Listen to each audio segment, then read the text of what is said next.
اور میں اس دن قدرت کے راز تک پہنچ گیا۔ میں نے ایک لمبی سانس لی، ایک طویل قہقہہ لگایا اور اٹھ کر گھر آ گیا۔ مجھے اپنے طویل قہقہے اور لمبی سانس سے آئنسٹائن، نیوٹن اور لوئی پاسچر کی مسرت کی خوشبو آ رہی تھی۔ میں نے اس دن جانا سرشاری کی وہ کون سی کیفیت تھی جس میں ارشمیدس پانی کے ٹب سے نکلا اور میں نے پا لیا کے نعرے لگاتا ہوا ننگا گلی میں آ گیا۔ لوئی پاسچر کپڑے پھاڑ کر لیبارٹری سے باہر آ گیا اور دیوانہ وار قہقہے لگاتا رہا۔ نیوٹن سیب اٹھا کر گاؤں میں دوڑ پڑا یا آئنسٹائن سڑک پر ایک ٹانگ پر ناچنے لگا۔ قدرت کا راز پا جانا اللہ تعالیٰ کی بہت بڑی نعمت ہوتی ہے، اور یہ نعمت انسان کو چند لمحوں کے لیے پاگل کر دیتی ہے۔ میری کیفیت بھی اس وقت ویسی ہی تھی۔ میں نیم پاگل ہو چکا تھا۔ میں مسلسل قہقہے لگا رہا تھا اور لمبی لمبی سانسیں لے رہا تھا۔ میرے گھر والے پریشان ہو گئے۔ ان کا خیال تھا مجھے نقصانات، دھوکوں، خرابیوں اور پریشانیوں نے پاگل کر دیا ہے۔ میں دیوانہ ہو گیا ہوں۔ مجھے آپ بھی اس وقت دیکھتے تو آپ بھی یہی سمجھتے، مگر میں اس لمحے کا ارشمیدس تھا۔ میں اس لمحے لوئی پاسچر، نیوٹن اور آئنسٹائن تھا۔ میں گھر آیا، میں نے وضو کیا، جائے نماز بچھائی اور سجدے میں گر گیا۔ میں نے اللہ سے اپنے شرک، اپنے کفر اور اپنی بے وقوفیوں کی معافی مانگنا شروع کی، اور اس وقت تک سجدے میں گرا رہا جب تک اللہ تعالیٰ نے مجھے معاف نہ کر دیا۔ وہ جب یہ کہانی سنا رہے تھے تو ان کی آنکھوں میں آنسو تھے۔ وہ ٹیشو سے بار بار آنکھوں کے کونے صاف کرتے تھے اور منہ ہی منہ میں کوئی کلمہ دہراتے تھے۔ مجھے اس کلمے کے صرف 2 الفاظ سمجھ آتے تھے، اللہ اور شکر۔ میں نے ان سے پوچھا، آپ کو کیسے معلوم ہوا آپ کو اللہ تعالیٰ نے معاف کر دیا ہے؟ ان کے چہرے پر مسکراہٹ آ گئی۔ یہ مسکراہٹ بارش کے بعد کی دھوپ جیسی تھی، نکھری، تازہ اور چمکدار۔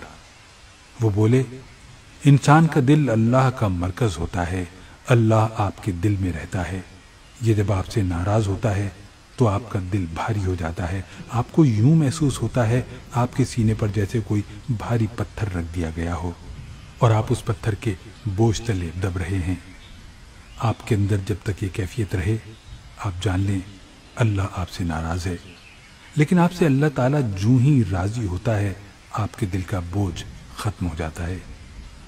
آپ کو محسوس ہوتا ہے آپ کے سینے کا پتھر اٹھا لیا گیا ہے اور آپ اندر سے ہلکا پھلکا محسوس کرنے لگتے ہیں، اور میں نے اپنے سینے کا بوجھ اترتا ہوا محسوس کیا۔ وہ رکے اور لمبا سانس لیا۔ ان کا سانس ٹھنڈی چائے کے طویل گھونٹ جیسا تھا۔ وہ بولے، میں سجدے سے اٹھا۔